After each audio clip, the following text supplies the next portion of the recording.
Okay, hi Trevor. Noah, we've got you here in Melbourne, touring Australia. How's things?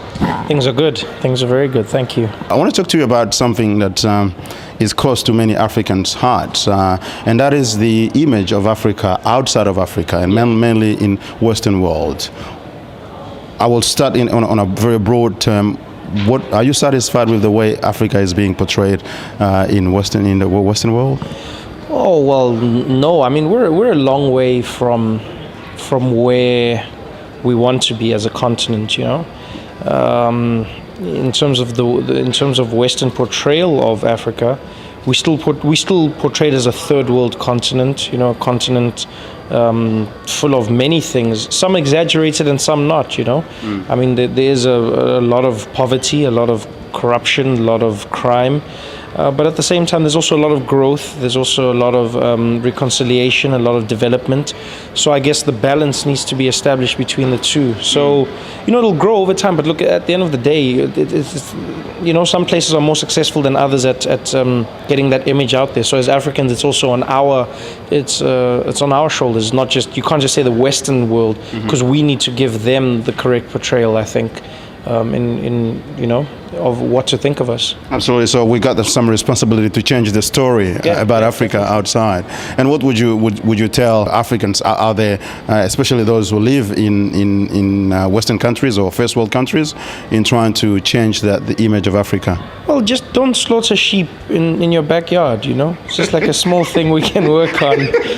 I mean, I know everybody wants to do it, but sometimes you have to hold yourself and say, you know what, I'm not going to kill any sheep in my backyard because I'm in Australia and that's frowned upon here. So it's just small things. Like, I think that's a funny thing, is a lot of people leave their home countries in the world, but then they don't want to assimilate into the culture that they've chosen to now live in, which is a contradiction. You know, if you're going to move, you should be willing to now, I guess, to a certain extent, adopt the cultures of the new place you're in, and then bring in some of yours as well. Yes. But yeah, look, I mean, if Africans just have to just be proud of what you do. It's always weird to hear people say things like, "Oh, I'm ex this. I'm an ex Zimbabwean living in New Zealand, or I'm an ex South African." You're not ex. You stay like that your whole life. You're not ex anything. You didn't break up with the country, and even if you did, we don't accept it. So they just got to be proud and keep doing what they do. You know. Absolutely. And then what would you tell the Western media and you know, the Western society in relation to that?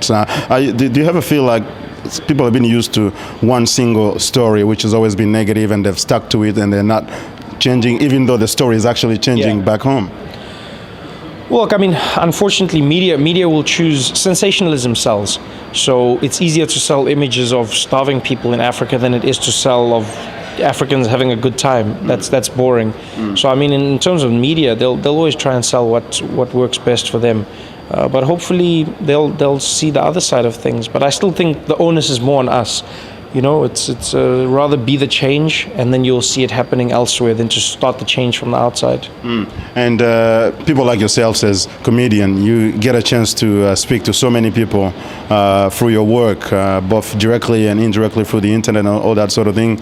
I guess you also have the freedom to crack jokes that maybe other people wouldn't, in terms of trying to change these perceptions. Yeah, I'm lucky. So I do that as much as I can. I mean, in some countries in Africa, you can't tell jokes. So I'm very lucky to come from a country where I'm allowed to do it, and to be traveling in the world and talking about all of that. So, you know, you just in South Africa alone, comedy's done so much to help the country change. You know, it's when you can laugh about things, it's easier to try and fix them. Yes. It's not such a touchy subject anymore. So hopefully, as comedians, we're doing our part. And maybe your last message to the young Africans out there who may have some interest in stand-up comedy and who could look up at you as a role model. What would you tell? What would you tell them? I would tell them to become doctors and accountants, because we don't have enough of those in Africa. There are many comedians. Please go do serious things like be a doctor. Because if I was in a car accident, then you tell me I became a comedian so I can't save your life. That doesn't help me. Become a doctor. I need doctors and I need accountants, and so does Africa. But if those things fail, then comedy will welcome you. All right. Thank you very much, Trevor John. We appreciate your time. Thank you so Thanks, much. man.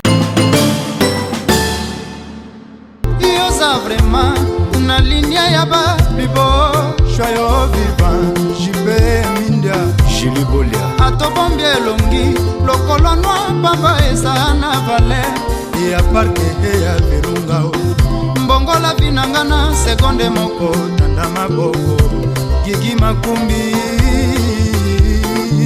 Fredo Mopatibe Papi Saka